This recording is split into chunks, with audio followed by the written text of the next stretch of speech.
In the quiet moments before the sun crests the horizon, before the first digital chime breaks the silence, before the day begins to pull your attention in 1,000 different directions, there exists a sacred space, a powerful moment you can claim for yourself, the moment you welcome God before the world wakes up. To understand what it means to meet God before the world wakes up is to understand something deeper than the numbers on a clock. It is about adopting a spiritual posture. The world awakens to a symphony of noise, alarms, headlines, agendas, and the relentless pressure to perform. But you have a choice. You can decide that the first breath you draw today will be met not with rush, but with reverence. With this simple, intentional act, you are setting the tone for everything that follows.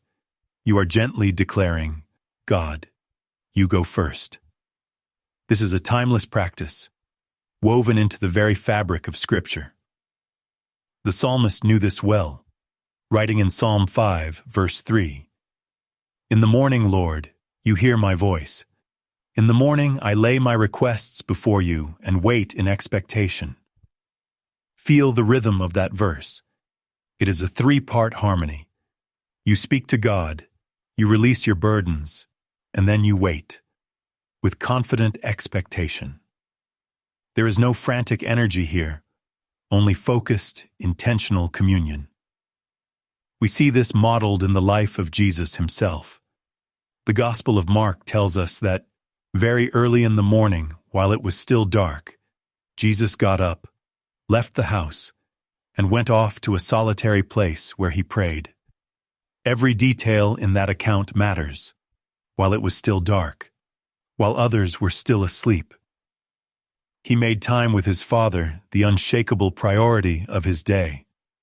And if the Son of God needed this sacred, solitary time to connect with the Father, how much more do we?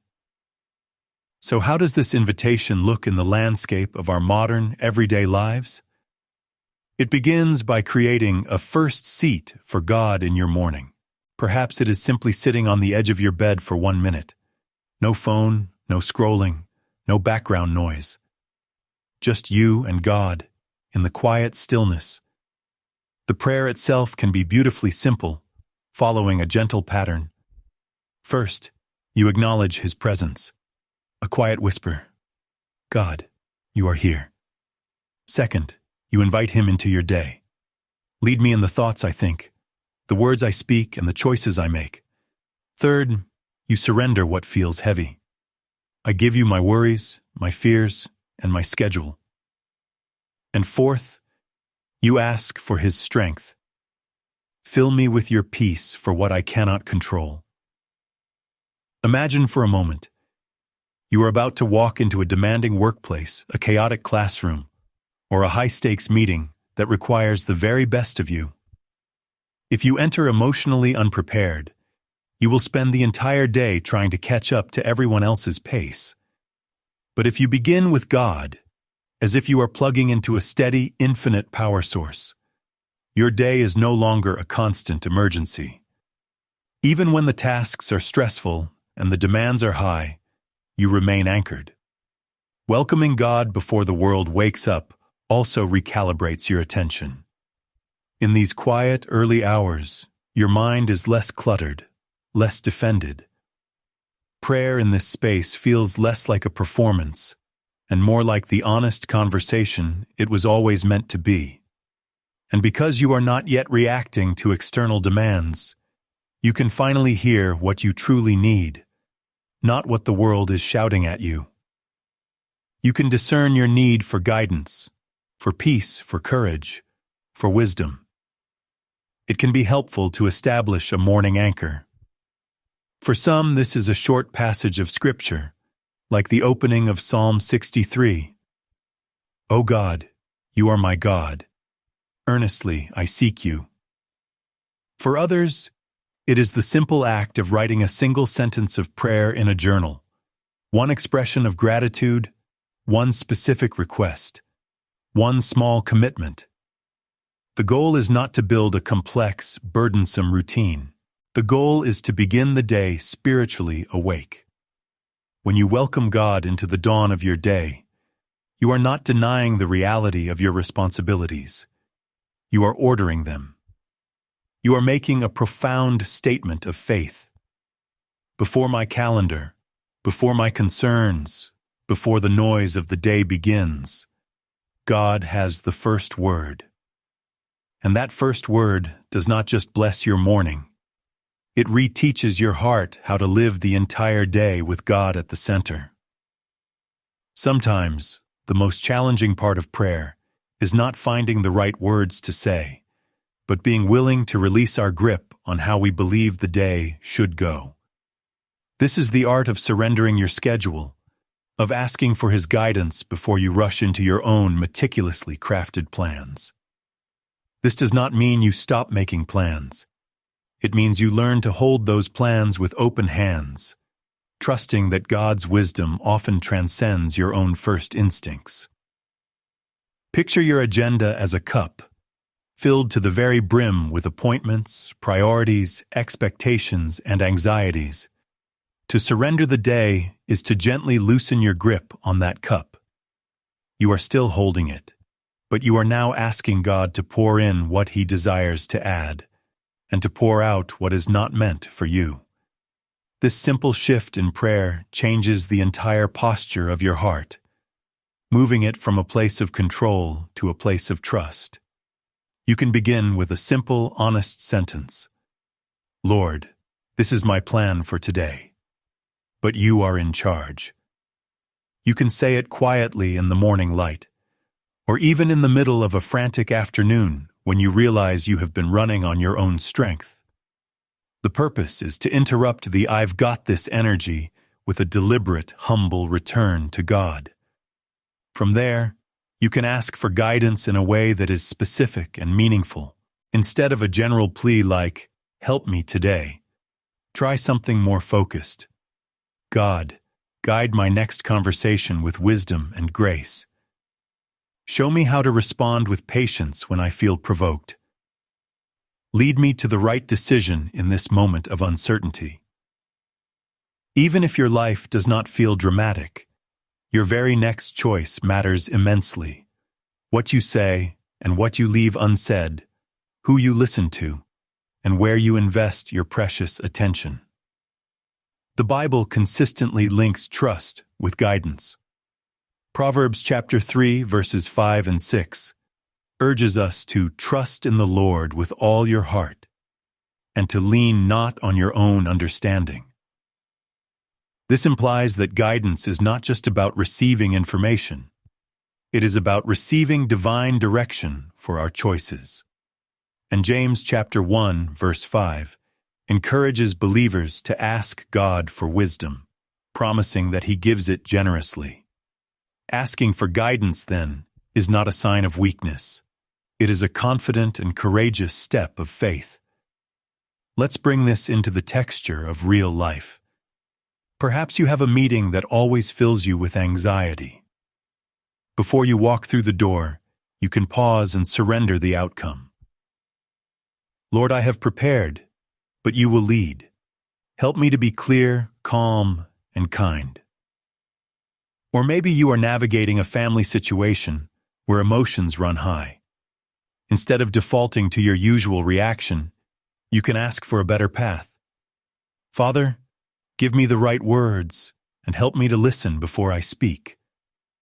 Even in the simple act of driving, you can pray for awareness and safety. God, protect me on this journey and help me to remain focused. These small, consistent prayers of surrender transform your day from a series of obstacles to overcome into a series of opportunities to walk with God. True growth rarely begins with grand, dramatic promises. It almost always starts with something far less glamorous. Confessing what you actually need, admitting where you are weak, and naming the places where you simply cannot carry the load alone. The word confession does not have to be about shame or embarrassment. In its purest form, It simply means to tell the truth, clearly and honestly, about your human condition. Let's begin with confessing our needs. Every person has them, but we often only recognize them when we are already in a crisis. Perhaps you need structure, but you pretend you thrive in chaos. Maybe you desperately need rest, but you keep pushing forward, afraid of disappointing someone.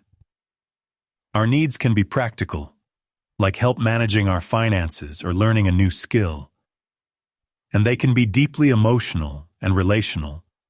The need for a trusted friend to talk to, the need for time to process grief, or the need for healthier boundaries in our relationships. Consider this. You find yourself constantly snapping at your colleagues. Your first instinct might be to blame them, or your stress level, or just a bad day. But a prayer of confession might sound more like this: God, I am overwhelmed, and I am not taking care of myself. I need help creating a more realistic workload and the wisdom to set clearer priorities. This is not a declaration of weakness. It is an act of profound self-awareness. It is also actionable information. When you name what you truly need, you can finally respond with something useful, instead of just reacting to the symptoms. Next comes the quiet courage of admitting our weaknesses. A weakness is not a life sentence. It is simply a pattern that needs to be addressed with honesty and grace. It might be impulsivity, making rash decisions when you are emotionally flooded. It might be avoidance, procrastinating on important tasks because the fear of starting feels overwhelming. It could be people-pleasing, saying yes when you mean no, only to feel resentful later. Confessing your weakness is the very thing that makes change possible, because denial will keep you locked in the same repeating loop. The key is to be specific. Instead of a vague statement like, "I'm bad with money," try a more honest assessment. "I tend to overspend when I'm feeling stressed, and I don't consistently track my purchases." Instead of, "I'm just not good at relationships," try, "I interrupt people when I feel anxious, and I struggle to repair the connection afterward." Specific language transforms vague self-judgment into a solvable problem. And this leads to the third piece, recognizing where help is required. This is the step many of us avoid because it can feel like admitting failure. But requiring help is not the same as being helpless. If you are wrestling with persistent anxiety or depression, professional support from a licensed therapist can provide a safe space and proven strategies for healing. If you are stuck on a practical skill, a coach or a mentor can offer expertise that willpower alone cannot replace. If you are facing concerns for your safety, reaching out to the appropriate resources is an act of courage and self-preservation. Inviting God into this process means asking Him, "Lord, show me the next right step. Lead me to the people and resources that can help me heal and grow." From this place of honesty, we can then pray for the very character of God to be formed within us, specifically for peace, kindness, and self-control, right in the middle of the everyday moments where our faith is truly tested. You do not have to wait for a major crisis to practice this kind of prayer. Most of the real work of character formation happens in the small, unglamorous seconds of life. When you are stuck in traffic, when someone cuts in line, when you are running late, or when a simple conversation suddenly turns tense. Let's start with peace. True peace is not merely the absence of conflict. It is an inner steadiness that empowers you to respond wisely instead of reacting impulsively. The Apostle Paul, in his letter to the Philippians, connects prayer directly with peace. He writes that when we bring our anxieties to God, we can experience a peace that transcends our circumstances, a peace that guards our hearts and minds. The implication is profound. Prayer does not just change our situation, It changes our inner posture toward our situation. So here is a practical moment. You are at work, already feeling stressed, when an email arrives that feels critical or unfair. Before you fire off a sharp reply, you can try a quick breath prayer. A silent internal whisper. God, give me peace. Help me to respond with wisdom. Then you pause. Even a few seconds of intentional prayer can interrupt the destructive momentum of anger or fear. This is not a passive act of pretending everything is fine. It is an honest appeal, bringing your raw emotion to God while asking for a calmer, clearer mind. Now let's turn to kindness. Kindness is not a vague, sentimental feeling. It is a deliberate choice to treat others with respect, patience, and goodwill, especially when they do not make it easy. We are instructed in Ephesians to be kind to one another, tender-hearted, forgiving each other. Kindness in this light is an action that flows from the heart. It does not pretend that people are not frustrating. It chooses to respond in a way that reflects the character of God. What does praying for kindness look like in real life? Imagine you are in a checkout line, and the person ahead of you is taking a very long time. You feel your patience wearing thin. Instead of sighing or complaining under your breath, you can use that moment to pray. God, help me to be kind. Grant me patience right now. This small prayer can shift your entire perspective, allowing you to see the person in front of you not as an obstacle, but as a human being. Kindness also matters profoundly in our digital spaces. Before you type a cutting comment or a reactive message, you can pause and pray, Lord, let my words build up, not tear down. And this love, this character, is not meant to be kept to ourselves. It is meant to be given away. This brings us to the powerful, practical work of lifting others up and inviting God to work through you as you do it. To lift others up is more than just being nice or offering a quick, generic encouragement. It is choosing to see people the way God sees them, to look past their current struggle and see their potential, to acknowledge their pain, and to help them see their next step. Sometimes this looks like speaking words of life and hope. Other times, it takes the form of tangible help, a meal delivered, a ride offered, or simply showing up and being present when someone feels forgotten. Encouragement is not just information, it is attention plus hope. Imagine a friend who is struggling after a difficult setback. A simple good luck is one thing, but lifting them up might sound more like this. I know that was incredibly hard. I believe in your resilience and I know you can handle the next step. Do you want to talk it through? Notice the difference. You are not dismissing their reality. You are honoring it while simultaneously pointing them toward hope and a way forward. 1 Thessalonians chapter 5 verse 11 urges us to encourage one another and build each other up. The word build is a strong, active verb. It implies ongoing, steady support, like the beams that hold up a house. Building someone up might mean checking in on them after the hard day, not just before it. It might mean celebrating the small steps of progress that others might overlook. And as we do this, we add the most crucial element. We invite God to work through us. This is vital because our goal is not simply to perform good deeds. It is to become a conduit for God's love. Before you offer help, you can pause and pray something simple. God, help me to love this person the way you would. Use my hands, my words, my presence. Give me the wisdom for this moment. Here is a real-life example. You receive a message from a friend that says, I don't know how much longer I can do this.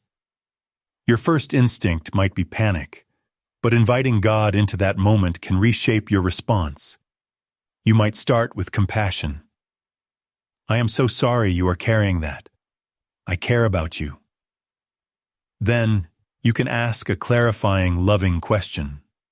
Are you safe right now? God's work through you often shows up not as confusion, but as clarity, courage, and wise, caring action. It also helps to keep our motives pure. When God leads, our help does not create dependence or shame. Instead, it empowers, dignifies, and reflects the true, restorative heart of our Creator. And so you have prayed.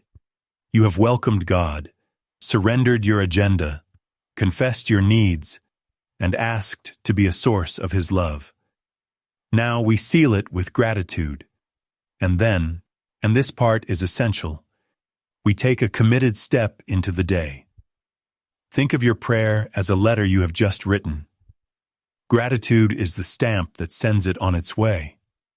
If you rush past this moment, if you pray and then immediately plunge into distraction, the prayer may not have a chance to truly land within you. Gratitude slows you down just enough to receive what you have asked for, even before you see the results. It trains your mind to scan the horizon for goodness, not just for problems. It reminds your heart that you are not approaching God from a place of panic, but from a place of relationship. Pause for just a breath or two and say something simple and real, like thank you for hearing me. Or, thank you for the strength I will need for this day. You are not just thanking Him for outcomes, you are recognizing His character and His constant care. Gratitude is an act of faith. It says, I believe you are already at work. After your prayer, you can reflect on 3 things. First, thank God for who He is, for His wisdom, His patience, His faithfulness. This anchors you in truth, which does not sway when your feelings do. Second, thank Him for what He has already done. The breath in your lungs, a lesson learned, a moment of unexpected peace. Gratitude helps you see the evidence of His goodness all around you. And third, thank Him in advance for the help you are asking for. Thank you for guiding my choices today. Thank you for giving me patience in the difficult moments. This kind of gratitude turns your prayer into an ongoing partnership. And now, after gratitude, you move into the committed step. This is where prayer becomes movement. Your prayer asks God for direction. Your step is you partnering with that direction. The step does not have to be monumental. It just has to be intentional. So choose one action, one small, concrete step that aligns with what you have just prayed for. If you prayed for patience, your step might be to put your phone away during your first conversation of the day, to give that person your full attention. If you prayed for guidance on a project, your step might be to open your notebook and write down the very first idea, without judgment. If you prayed for kindness, your step might be to send an encouraging text to someone before you even get out of bed. This is how a morning prayer becomes an all-day conversation. It is not a ritual to be completed, but a relationship to be lived. You have welcomed God in the quiet of the dawn, and now, with gratitude in your heart and a committed step forward, you walk into the day not alone, but with Him.